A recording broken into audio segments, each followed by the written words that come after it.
Let's look at our objectives for today's lesson. By the end of the 25-minute lesson, the student will be able to 1. Define what triangular prism is. 2. Identify and understand the properties of a triangular prism. And 3, which is our last objective, says derive the formula for calculating the volume and the total surface area of a triangular prism respectively. These are the objectives that we need to achieve from today's lesson. Now, before we go into our discussion for today, let's know what a triangular prism is. So we may start here with the definition of a triangular prism. A triangular prism is any form of a prism with a triangular base. Now the key words here are prism and triangular base. What is a prism? A prism is a solid figure with the same base as the same top, or with the same base as the plan. And a triangular base being here means the shape must have a base which is a triangle. Now that we know the definition of a triangular prism, let's look at its properties. Now the properties of a triangular prism. Property 1. A regular triangular prism has 9 edges. 2. It has 5 faces. 3. It consists of 6 vertices. And our last property says it consists of 2 triangular shapes and 3 rectangular shapes. These are the properties that I have here for a triangular prism. Viewers, I will show you the picture of a triangular prism for clarification. Let's move on.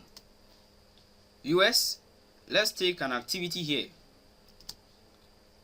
I have here a box of a calipo.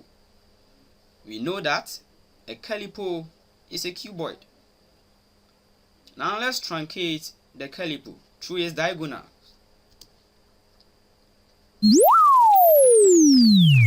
Well, this is the new shape that you have gotten.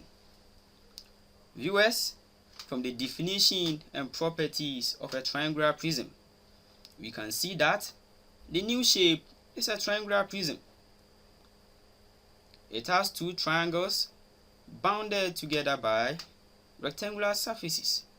Now that you have seen the shape of a triangular prism, let's look at how the formula for calculating its volume and area came about. Now let's look at how the formula for calculating the volume and the surface area of triangular prism came about. Let's observe this diagram. Diagram A. We can clearly see that the diagram is a cuboid as compared to the calipo. Now let's look at its dimensions. You have the width, which is W, the length, which is the longest distance, which is L, then the height, which is H. Now that you have seen this, let's create a pattern through it.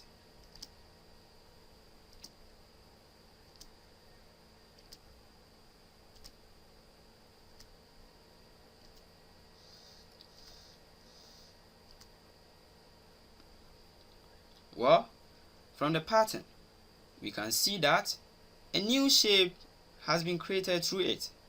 Now let's try to separate the shapes. Now this is the new shape that we have gotten from the cuboid.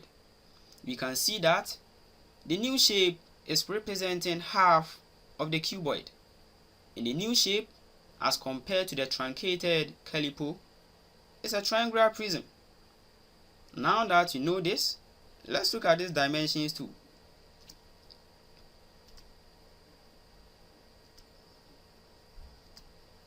Now it is also having the width and the longest distance, which is the L or the length.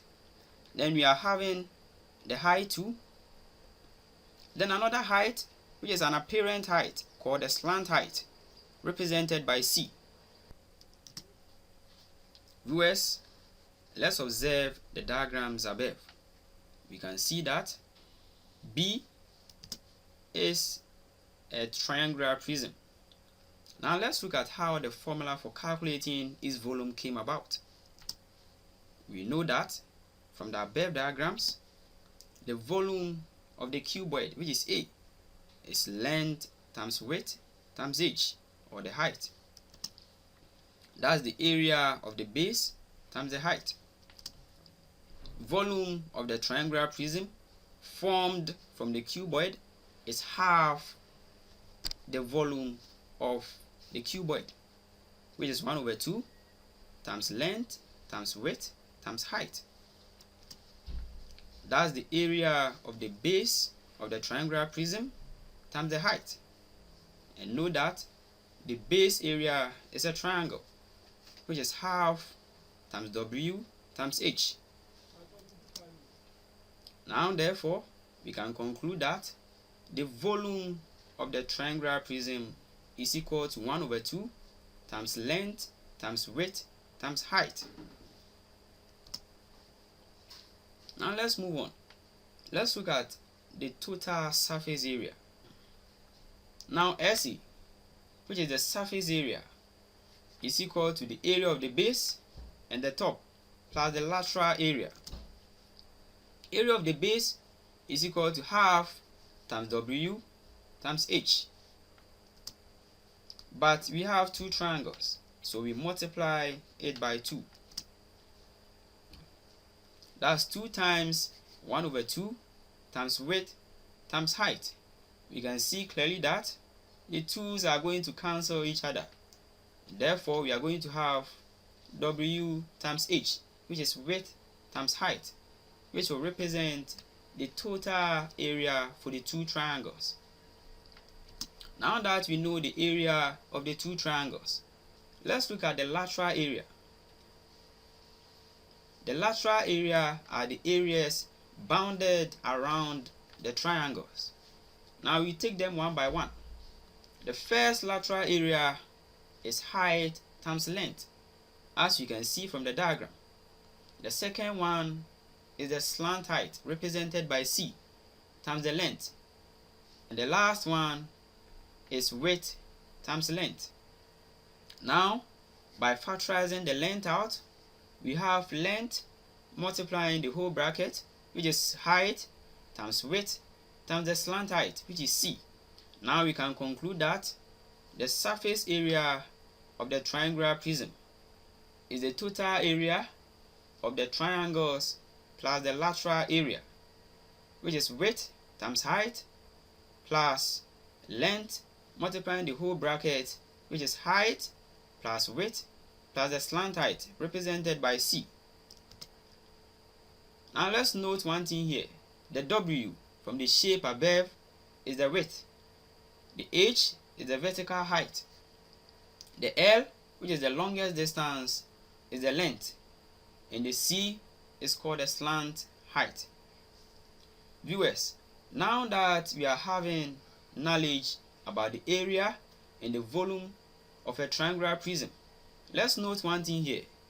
The unit for measuring the area of a triangular prism can be meter square, centimeter square, inch square, and the others. Also note that the unit for measuring the volume of a triangular prism can be meter cube, centimeter cube, inch cube, and all the other cubes. Now that we have knowledge about this, let's use these formulas to do some activity questions. Now let's look at activity question. Activity question. Calculate the volume and the surface area of the triangular prism below. Now let's go to the solution. Solution to the question. Now information is being displayed on the screen. We know that the volume V of the triangular prism is equal to area of base times height. Now our V is equal to 1/2 times length times width times height.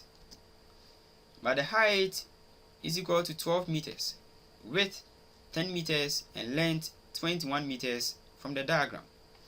And now substituting all these into the formula, we have volume is equal to 1 over 2 times 21 times 10 times 12, which is equal to 1260 meter cube.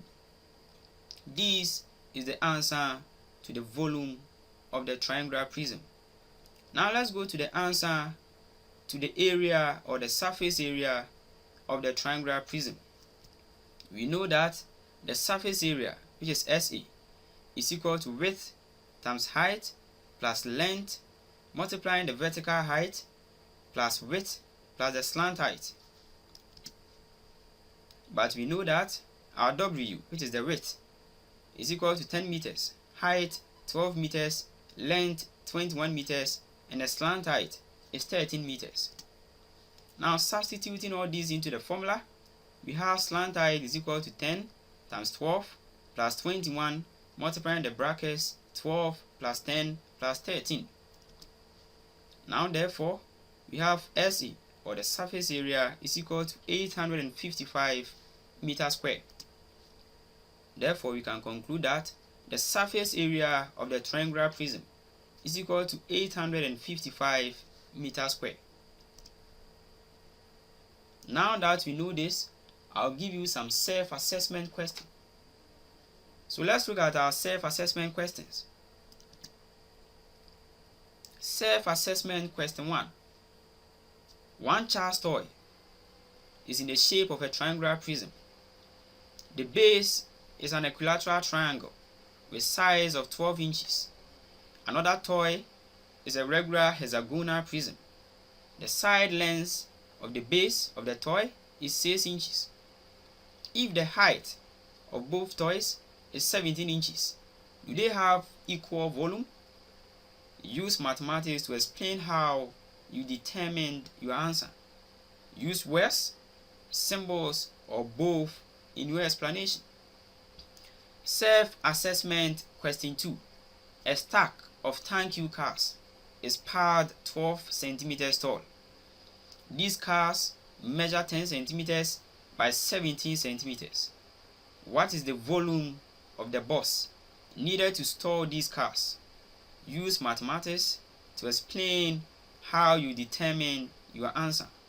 Use words, symbols, or both in your explanation.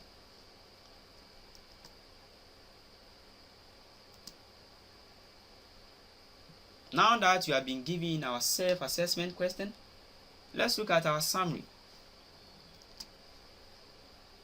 Now, summary 1. We have now known that if the heights of a cuboid and a triangular prism are equal, then the volume of a cuboid is twice as much as the volume of a triangular prism. Our summary 2. The volume of a triangular prism is the area of the base times the height. And our summary 3, which is our last one. The total surface area of a triangular prism is the base area plus the lateral area. Viewers, this brings us to the end of our discussion for today. Thank you. Hello, it's me. I was wondering if after all these years you'd like me to go over everything. They say the time's supposed to heal ya, but I ain't done much healing. I'm in California dreaming about who we used to be when we were younger.